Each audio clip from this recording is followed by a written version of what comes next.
Matilda all over. Then in 1915, my country said, son, it's time to stop rambling, there's work to be done. So they gave me a tin hat and they gave me a gun. And they marched me away to the war. And the band played Waltzing Matilda. When the ship pulled away from the quay, and amidst all the tears, flag waving and cheers, we sailed off for Gallipoli.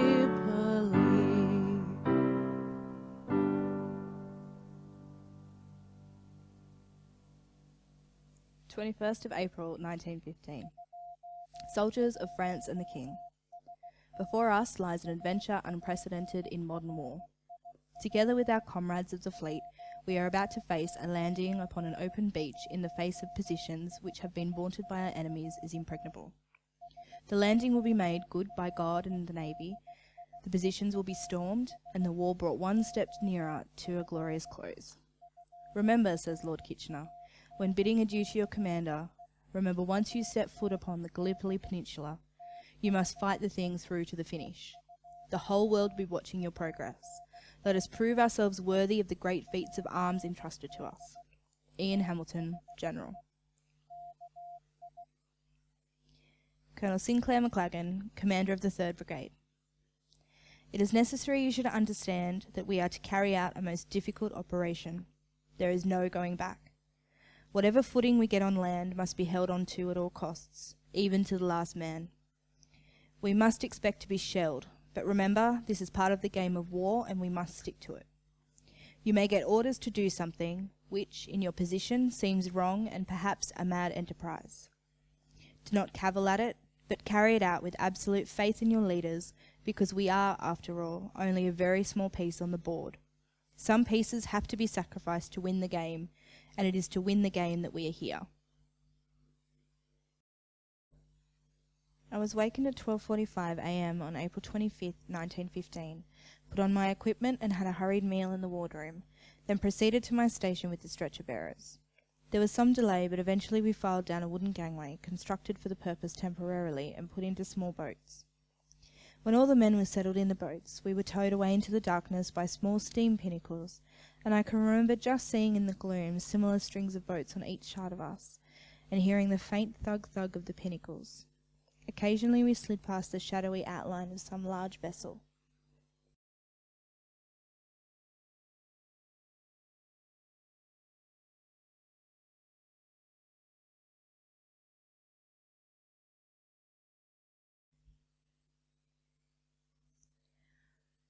A biting breeze sprang up in our faces, and we were cold.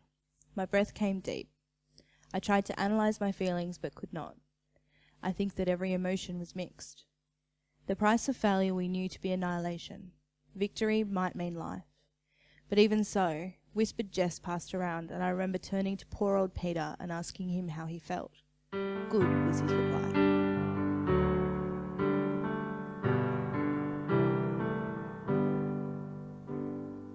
Oh, well, I remember that terrible day when our blood stained the sand and the water, and how in that hell they called Suvla Bay, we were butchered like lambs at the slaughter. Johnny Turk, he was ready, he primed himself well, rained us with bullets and shot us with shells. In 5 minutes flat, blown us all to hell.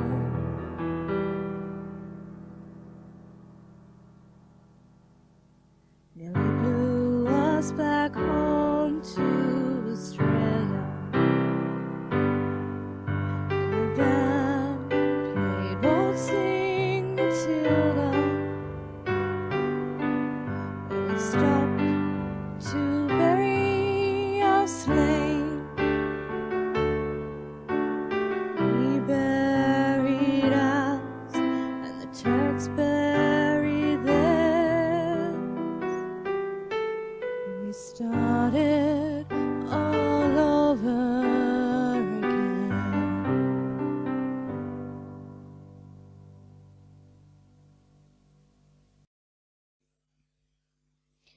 The shore bottom was not sand, but rather flat, slippery stones and pebbles, causing men to slip and lose their footing as they ran to the beach. Some of the wounded sank like stones under the heaviness of their packs. Some, however, were grabbed by mates and helped into the shallow water. Looking down at the bottom of the sea, you could see a carpet of dead men who had been shot getting out of the boats. Suddenly, all hell broke loose. Heavy shelling and shrapnel fire commenced. The ships that were protecting our troops returned fire. Bullets were thumping into us in the rowing boat.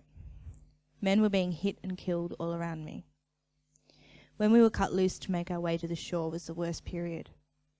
The boat touched bottom some 30 yards from the shore, so we had to jump out and wade into the beach. The Turks had machine guns sweeping the strip of the beach where we landed. There were many dead already when we got there. Bodies of the men who had reached the beach ahead of us were lying all along, and wounded men screaming for us to help. We couldn't stop for them. The Turkish fire was mowing into us. The order to line up on the beach was forgotten. We all ran for our lives over the strip of the beach and got into the scrub and the bush. Men were falling all round me. We were stumbling over bodies, running blind.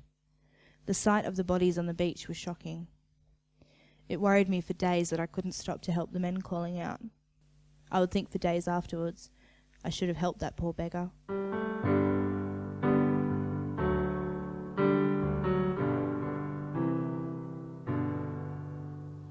They gathered the wounded, the crippled, the maimed, and they shipped us back home to Australia.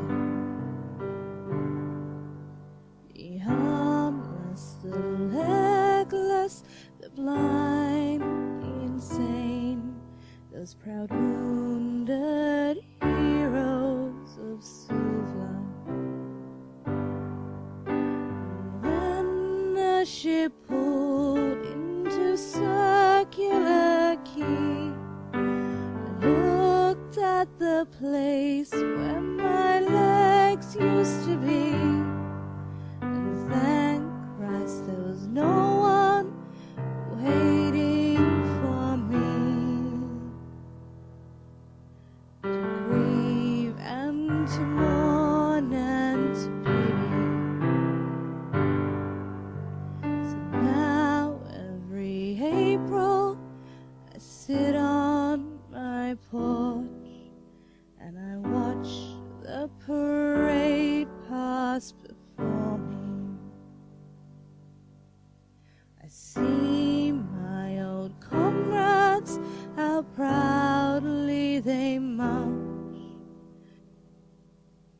renewing all dreams of past glory. The old men march slowly, a bone stiff and sore.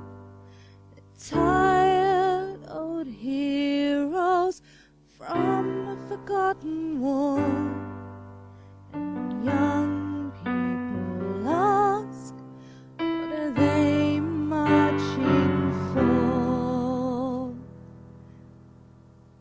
And I ask myself the same question.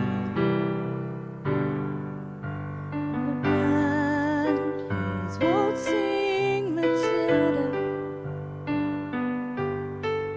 Old men still answer the call.